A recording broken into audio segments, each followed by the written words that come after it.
Welcome back, everybody. This is going to be our Algebra 2 exponential functions, lesson number 3, exponential function basics, homework review, part 2. Please make sure you catch part 1 if you have not done so already. And with part 2, we're going to investigate some more graphing. So we're going to do question 6, which comes in 2 parts. Sketch graphs of the equations shown below on the axes given. Label the y-intercepts of each graph. And so in this case, we're going to, in this situation, I usually make a table, and I'm going to find the values from here's x, and here's y.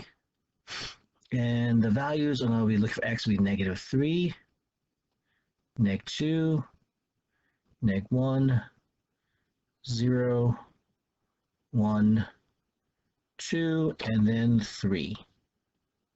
Just fits.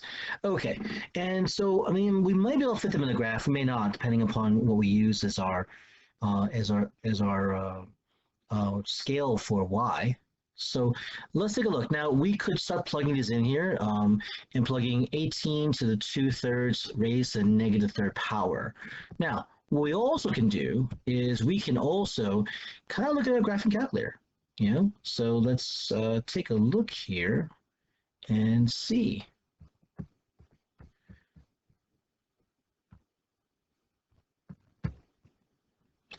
We set our y equals to 18 times 2/3 raised the x power.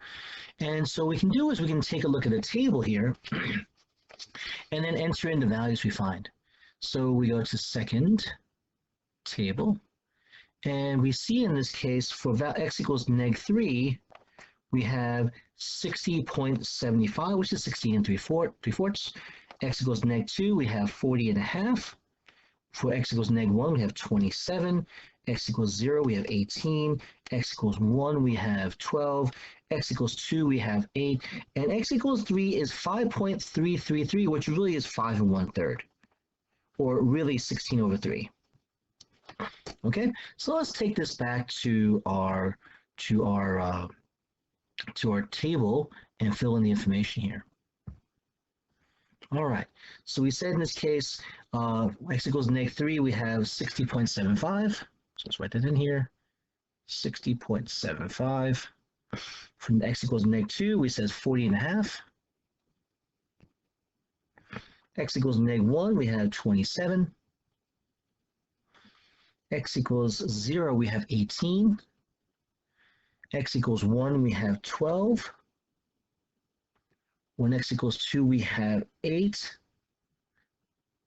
And when x equals 3, we have 5 1/3. Okay, so 5 1/3. All right. And so now, if we use in this case 1 for each box, there's no way we can even fit any of these numbers in here, except for maybe the y-intercept though. So it looks like maybe what we can do in this case is make every 5 boxes, let's see if we can get 60 in there.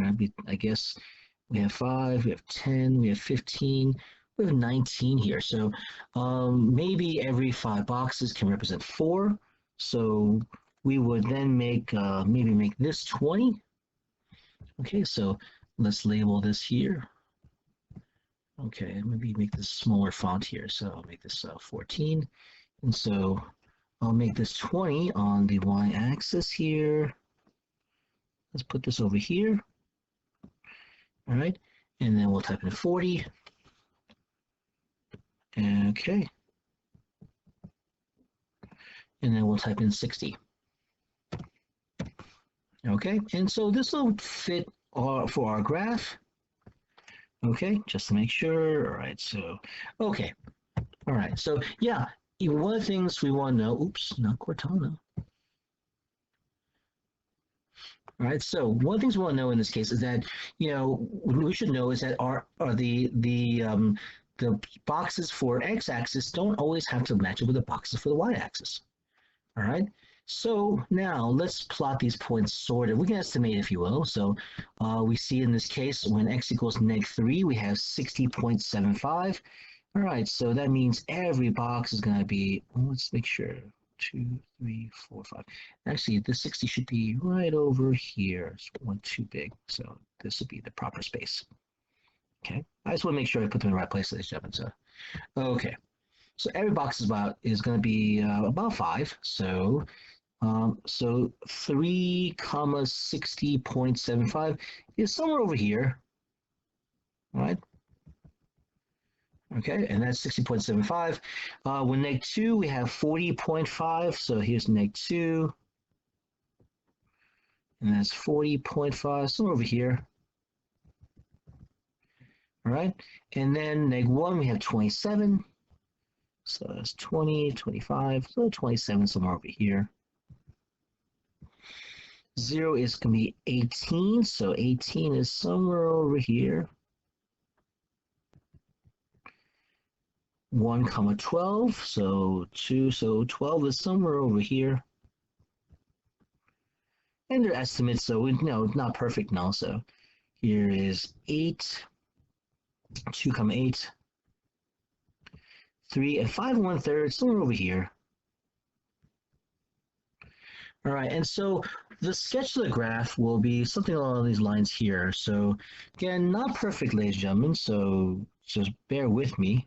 And just want to make sure, yeah, I actually graphed this incorrectly because I put this in the wrong spot. This should be over here. That makes more sense under the 3. Sorry, ladies and gentlemen. So, graph looks something like this. We'll try to pass through all the points. So that's a sketch, ladies and gentlemen. Again, that's a sketch. I'll make the dots a little bigger. Okay. Now, should it be perfect? No, it definitely shouldn't curl up on itself. So it definitely wants to come out a little more. Okay, and now let's just sketch your graph. Now, I always recommend to be able to, definitely make a table and then plot your points. Now, just in case people can't see, they can see exactly where they are. At least you have your table here to show everyone what they are, what the points are. Okay. Okay, ladies and gentlemen, let's go on to 6b. Now we're going to graph, in this case, y equals 25 times 4 to the x power. All right. And so let's go take a look in this and see, in this case, our table for here, our values.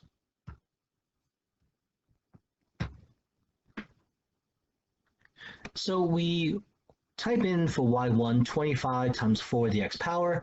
And so we're going to take a look at our table. Okay, and so we'll see in this case, when x is -3, we have 0.3906, which really, in this case, would be 25 over 64. Excuse me, ladies and gentlemen, 25 over 64. When x equals -2, we have, in this case, 1.562, which really is going to be 25 over 16.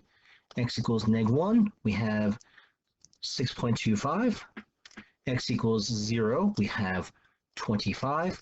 X equals 1, we have 100. X equals 2, which is going to be 400. And x equals 3 is going to be 1,600.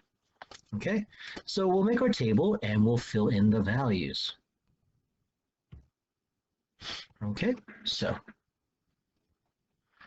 and we'll see in this case, some of these values we may not use, maybe hard to graph them, ladies and gentlemen.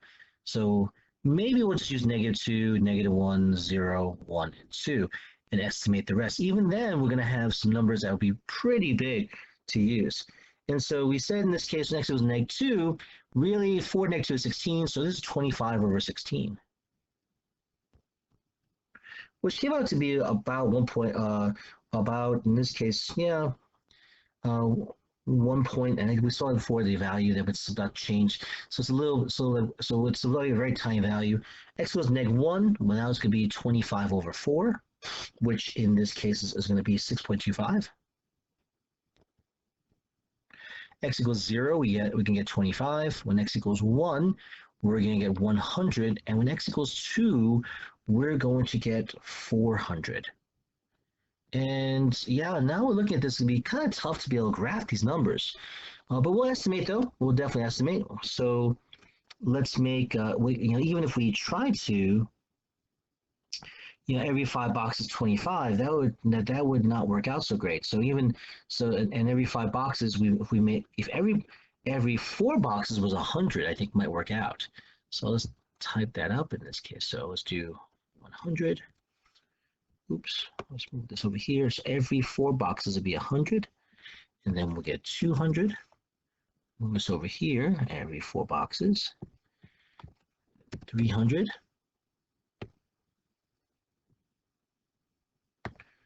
And then 400. And then we'll plot our points. Now, it's going to be a little tough to plot these points here, but we'll do our best. So when x equals -2, 25 over 16, that's about 1, I think we said in this case 1.4 or 1.5, but even still, it's so very hard to graph that. So we'll put this right over here, okay? -1 is 6.25, and since every one of the boxes is 25, that's about a quarter of that, so a little bit over here. Okay, so over here, I guess, yeah. And then x equals 0, we have 25. X equals 1, we have 100. When x equals 2, we have 400. Again, our y-intercept before, we didn't say it before, but the y-intercept is going to be when x equals 0. Our y-intercept is going to be here. Okay. And so now we're going to graph this. And so let's take a look here. I'll do this in green. Try to sketch this here. And then flattens out. Although it doesn't really touch the x-axis, it comes pretty darn close to it though. Okay? And so our y-intercept will be at, in this case, 0, 25. All right? Y-intercept, of course, is when the value of y when x equals 0. Okay? All right. So that was question number 6, which took a little bit of graphing, all right, and it's a little bit of ingenuity as far as trying to come up with our numbers here. And this will be the end of part 2 of our homework review, ladies and gentlemen. Hope you found this helpful. I hope if you found it helpful, please give it a like.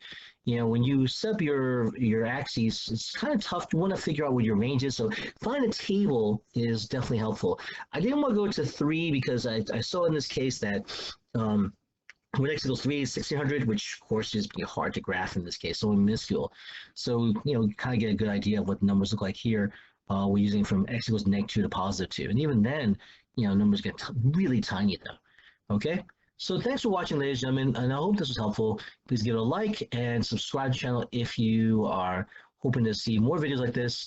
Please leave questions and comments in the comment section below, and make sure to turn on notifications to be notified when new videos are added. Again, we appreciate you watching, and I look forward to seeing you in the next video. Take care.